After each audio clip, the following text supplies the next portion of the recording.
Now, as I say, I'm old enough to have been demonstrating outside the Houses of Parliament when a B-movie actor appeared before both houses in Westminster Hall, but it was nothing like the slut show that took place today at Westminster. The cross-dressing porn actor Volodymyr Zelensky, turned president of Ukraine, was, well, basically greeted by people lying on their back with their legs open. They definitely were asking for it. They were asking to be humiliated still further. They were asking to be robbed still further. And they were asking to be dragged into what will become World War III and the end of humanity as we know it. Macaulay, I think, talked about no sight more ridiculous than the British people in a fit of morality. That was demonstrated, at least within the Beltway, at least within the Westminster bubble today. It was a scene of mass hysteria. Not quite mass, there was only a few hundreds of them, but amongst that few hundreds there was unanimity. There was unanimity that this man is the second coming. That this man is, as Andrew Marr, the erstwhile Trotskyite and Scottish nationalist turned fundament-licking right-wing neoliberal, described as the equivalent of Nelson Mandela. Andrew Marr, if you cast your mind back to what you were back then, Zelensky is no Nelson Mandela. I knew Nelson Mandela. Nelson Mandela was a friend of mine. Zelensky is no Nelson Mandela. For a start, Nelson Mandela never put on a basque, suspenders, stockings and women's underwear and cavorted on television for a living. Nelson Mandela was never fated by all the chancelleries of Europe and the kings and presidents of the so-called Western world, at least not until he'd served 28 years of penal servitude, most of it on a rock called Robben Island. Mandela had no support from Western governments.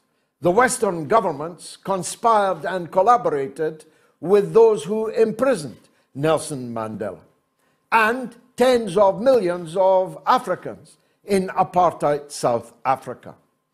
The West supported apartheid South Africa until it literally collapsed. The West was still supporting apartheid South Africa even when the apartheid leaders had decided that the game was up and a settlement with Mandela in Pollsmoor Hospital would have to be negotiated. The West opposed Nelson Mandela and his African National Congress. I know because I was there. I was underground in apartheid South Africa on behalf of the African National Congress. I gave some of my blood on the floor of the Guguletu police station in apartheid South Africa. And of course, many thousands of the brave fighters of the ANC, of the freedom movement, of Mkonte and Sizwe, the spear of the nation, gave their life, not the blood from their nose. And tens of thousands gave hundreds and hundreds and hundreds of years put together in incarceration in the dungeons of apartheid. There was one country, however, in the whole world that was supporting Nelson Mandela. When America and Britain and France and Germany and all the others were supporting the Boers in the apartheid system, there was one country, at least, that was supporting Nelson Mandela, who was compared to Zelensky today. I'll leave you to work out what that one country was. But as I say, you don't have to be Sherlock Holmes to actually work it out. You don't have to work out who gave MK their weapons. Who gave MK their uniforms? Who gave them their rations? Who flew them around the world? Who maintained the base camp of the anti-apartheid liberation movement in Lusaka and elsewhere? Who supported the freedom struggle in South Africa, in the United Nations, in every international fora, in the teeth of the opposition and hatred of every Western government?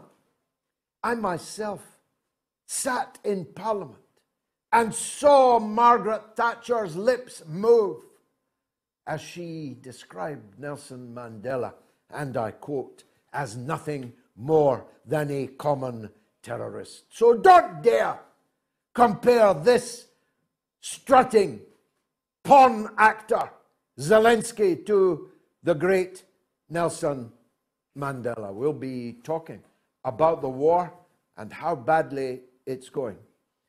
It is not necessary to love Russia and Russians. As it happens, for a whole series of historical reasons in my life, I do love Russia and Russians. But it's not necessary to do so. I have loved Russia all of my life because I was born in the shadow of the Second World War.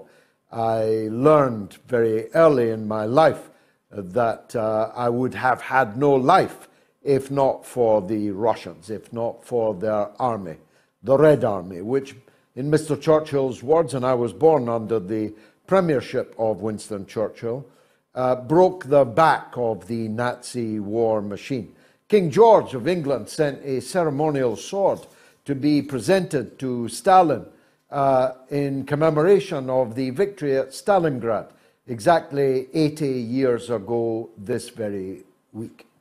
Because of that, I grew greatly attached to Russia and Russians, to their music, to their ballet, to their literature, to their character. I traveled widely and often in Russia and indeed throughout the former Soviet Union, and I will never fall out of love with those people and that part of the world. But that's just me. Regard me and my house as a kind of, I don't know, a museum. Forget about all the things that make me love Russia. Our own national self-interest has been entirely sacrificed to the demands of an imbecilic, geriatric, almost certainly Alzheimer-stricken US President, Joseph Biden. This is a crime against our country, not Russia, our country. It's a crime against our national interest, which has been carried out by our politicians.